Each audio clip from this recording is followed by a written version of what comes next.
Kulima munjira ya Mulungu sikulima chimanga chokha ayi. Nanga bwanji soya, nandolo, mtedza, nseula, mawere, mpendadzuwa. Kuyesa 1 2 mapira, thonje ndi chinangwa mwa zina zambiri.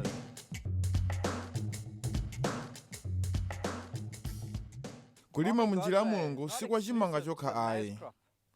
Ndipo kuona uku kukuthandizani kuti mudziwe mmene mungalimire mbewu zina. Mbali imodzi ya vumbulutso ya Mulungu kudzolera mu chilengedwe chake ndi mitundu ya zomera zosiyanasiyana zimene zimapezeka mu chilengedwe. Mukulima munjira ya Mulungu timawalimbikitsa alimi kulima mbewu zosiyanasiyana ndi kasinthasintha, kulima kopitiliza, komanso kulima mbewu zobiriwira zimene zimabweretsa manyowa.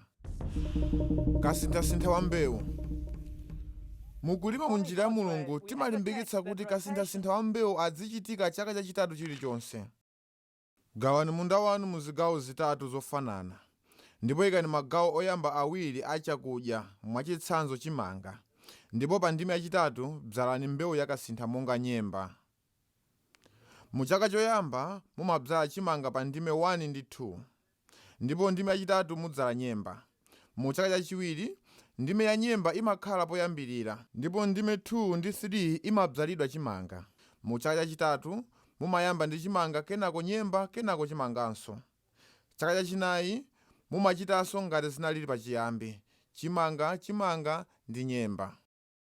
Kasinthasintha wa mbewu ali ndi ubwino wochuluka kusiyana ndi kulima mbewu ya mtundu umodzimodzi, monga popereka zakudya zomanga thupi ndi vitamini pa banja, kuyika kwa nitrogen ndi mbewu za mtundu wa nyemba zotsatira zake ndi kusagwiritsa ntchito ndalama zochuluka, komanso zokolola zimachuluka pa mbewu zotsatirazo, kuthana ndi mzunguliro wa matenda ndi tizilombo towononga mbewu, dothi limakhala labwino, komanso ngozi zotaya ndalama zochuluka imachepa. Pali mbewu zambiri zimene mungadzale kasinthasintha, ndipo ndi zosawerengeka, koma pali zinthu zimene mukuyenera kutsatira. Kasinthasintha wa mbewu akuyenera kuchitika posintha mbewu ya diso limodzi ndi kuyika mbewu ya maso awiri. Kasinthasintha wa mbewu akuyenera kukhala ndi mbewu za mtundu wa nyemba, monga nyemba, soya, nandolo, nseula, nyemba zotsekemera kapena mtedza. Komanso mungathe kudzala mpendadzuwa, mbatata ndi mbewu za masamba. Ndime yachitatu mungathe kuyigawanso polima mbewu monga za masamba kuti mudzigwiritsa ntchito pa khomo panu kuti banja lanu likhale lathanzi. Sankhani mbewu yochitira kasintha molingana ndi nyengo, dothi, komanso cholinga chanu. Konzani ndi kuyang'anira munda wanu molingana ndi mtundu wa mbewu zimene mwadzala, komanso kusintha fetereza, matalikidwe, kuchuluka kwa mbewu pa hekitala, kuya kwa madzalidwe, kupatulira ndi mathiridwe a fetereza obereketsa ndi zina zotero. Ngati simukuchita kasinthasintha wa mbewu, mudzakumana ndi mavuto. Makamaka mukamalima mbewu ya diso limodzi, pamakhala kuchuluka kwa matenda ndi tizilombo towononga mbewu, komanso kuchepa kwa chonde mu nthaka. Kwa zaka zinayi zimene ndakhala ndikulima munjira ya Mulungu, sindinakhalepo ndi chikhulupiriro chochita kasinthasintha wa mbewu. Koma chaka chino ndasintha mbewu pa ndime imodzi ya ndime zanga zitatu, ndipo pochita izi ndikudziwa kuti ndikulimbana ndi matenda komanso kubwera kwa ndalama kochuluka madera ambiri awa. Ndikudziwa kuti kuchita kasinthasintha wa mbewu monga mmene ndachitiramu polima thonje ndikofunikira kwambiri mukulima munjira ya Mulungu ndi mtima wonse. Mbewu zakapitiliza.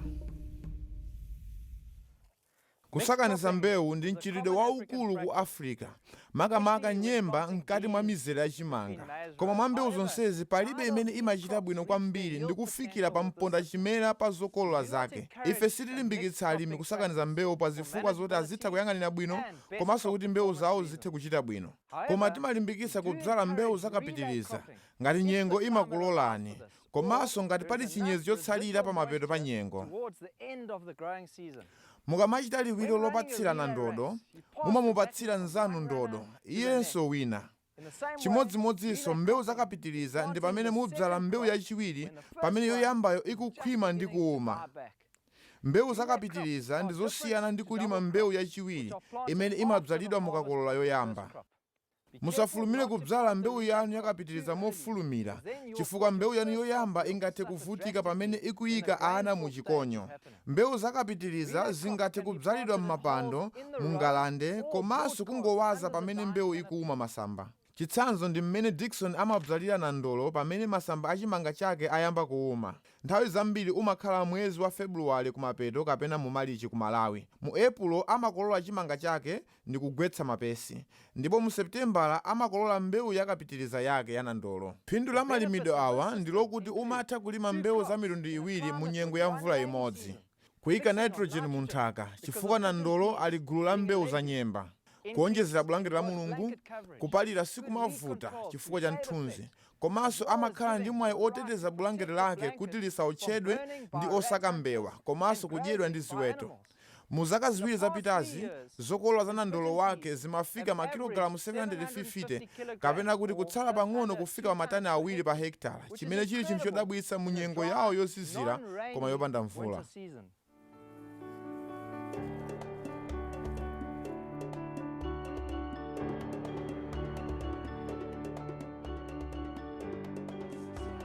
Mbewu zobiriwira za manyowa.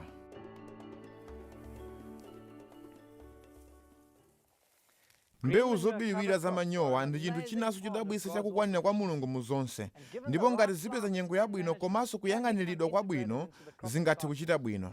Mbewu zobiriwira za manyowa zingathe kuchita bwino mu nyengo yayifupi komanso yayitali ya mvula, monga yapakati ndi kumadzulo kwa Africa, komanso m'madera amene mvula imatalikirapo.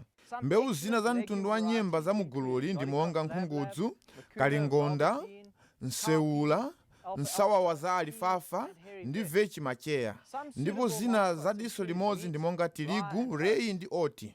Mtundu wina wa mbewu za manyowawu zingachite bwino ngati zadzalidwe monga mbewu yakapitiriza, ndipo zingathe kudzalidwa mongowaza pansi musanachite kapalipali omaliza pamene masamba akuuma. Mbewu zobiriwira za manyowa zagwiritsidwa ntchito kwa zaka zambiri ndi alimi akuluakulu pobweretsa bulangeti la Mulungu, kuyika nitrogen, kukweza chonde mu nthaka, kulimbana ndi udzu, kuti nthaka isakololoke, kupereka zakudya za nyama zomanga thupi, komanso zakudya za anthu. Izo zili monga kulima kompost m'munda mwanu. Ndipo phindu lake kuposa kompost ndi lokuti izo sizifuna kuthiriridwa, komanso ntchito yolima mbewuzi ndi yochepa.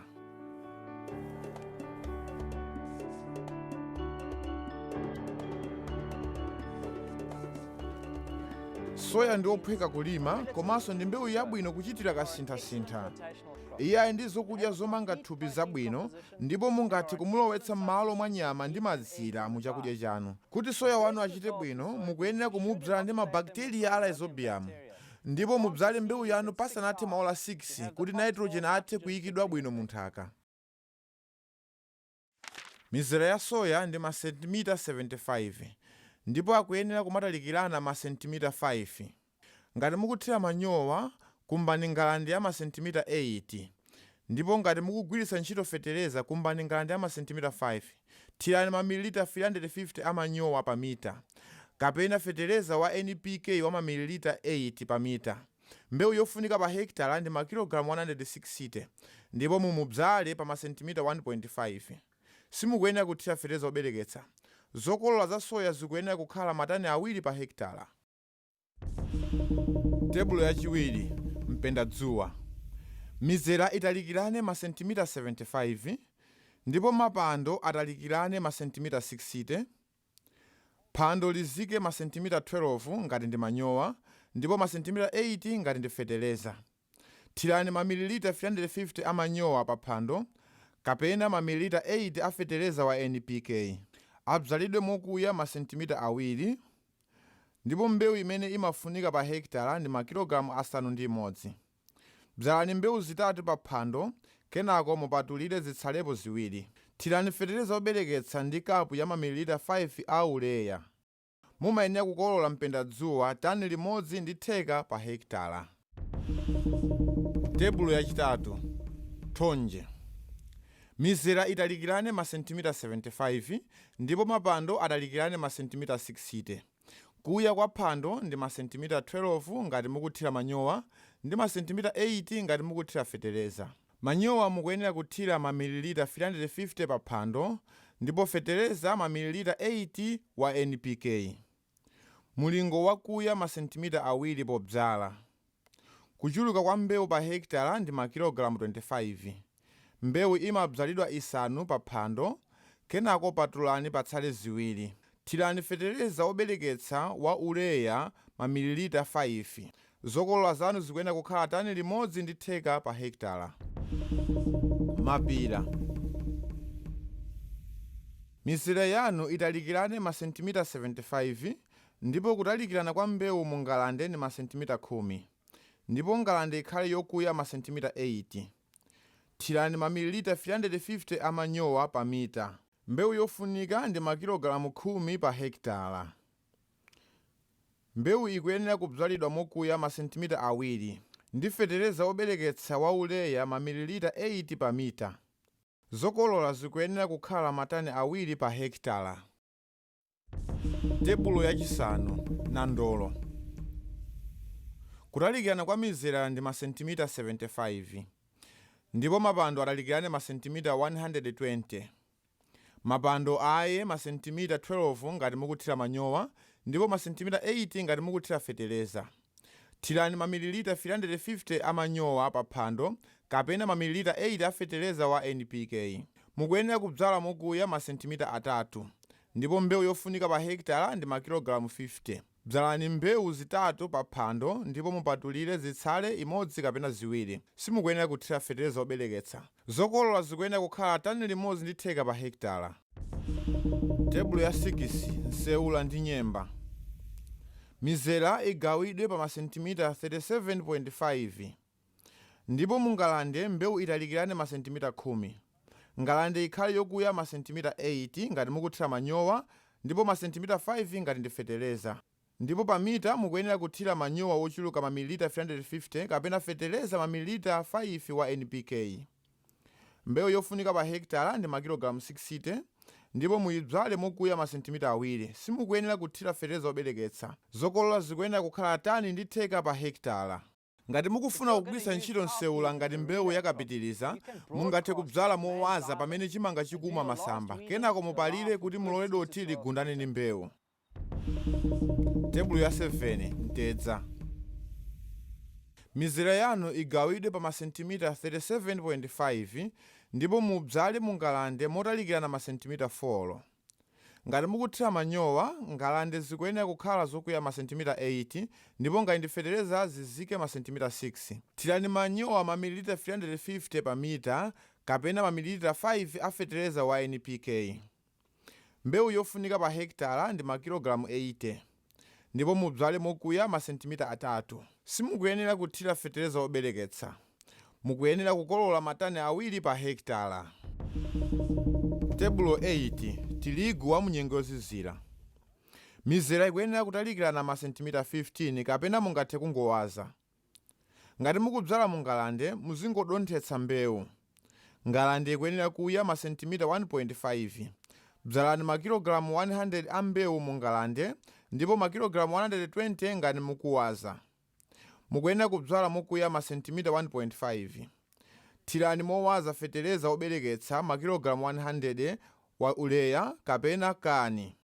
Mukuyenera kukolola matani awiri pa hekitala. Ngati mukubzala tirigu ngati mbewu yopitiriza, mukuyenera kuwaza mbewu yanu pamene chimanga chikuma masamba. Kenako mupalire komaliza kuti mbewu yanu ithe kugundana ndi dothi. Tebulo ya 9. Chinangwa. Mizera italikirane masentimita 75. ndipo mapando atalikirane masentimita 120. Ngati mukuthira manyowa, phando lanu likhale lokuya masentimita 10, ndipo masentimita 5 a feteleza. Thirani mamililita 350 a manyowa kapena mamililita 12 a feteleza wa NPK. Bzalani mbewu yanu kuntunda kwa chingwe chanu. Ndipo bzalani mbewu yayitali masentimita 20 yokhala ndi mphindo 5 kapena 8, ndipo ikhale yonenepa mamilimita 1.5 mpaka 3.5. Mulingo wobzalira. Zikani pansi magawo awiri a mbewu yanu, imene ili masentimita 13. Zokolola zikuyenera kudzakhala matani 20 pa hekitala. Chinangwa chingathenso kuchita bwino pamalo popanda mizera. Dulani mbewu imene yakwanira kukolola ndi kusiya phata lalitali masentimita 40 ngati chozulira. Mukuyenera kukolola pasanapite masiku awiri chidulireni mbewu yanu. Sankhani mbewu yanu kuchokera ku mitengo yopanda matenda pogwiritsa ntchito pakati pa mtengo osati ku nsonga kapena kuphata. Sungani mbewu yanu pa mthunzi ndipo ikhale choyima, ndipo mungathe kuyidzala tsiku ndi tsiku koma asapitire masiku asanu.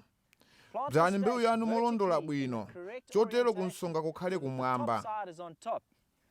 Kumbani mapando kunsi kwa chingwe chanu ndi kuthiramo zothiramo, ndipo dzalani mbewu yanu kuntunda kwa chingwe kuti pasakhale mbewu iliyonse yakupsa. Bulangeti lochuluka limathandiza kusunga chinyezi ndi dothi kukhala lofewa, limene limachititsa kusavuta kuzula pokolola.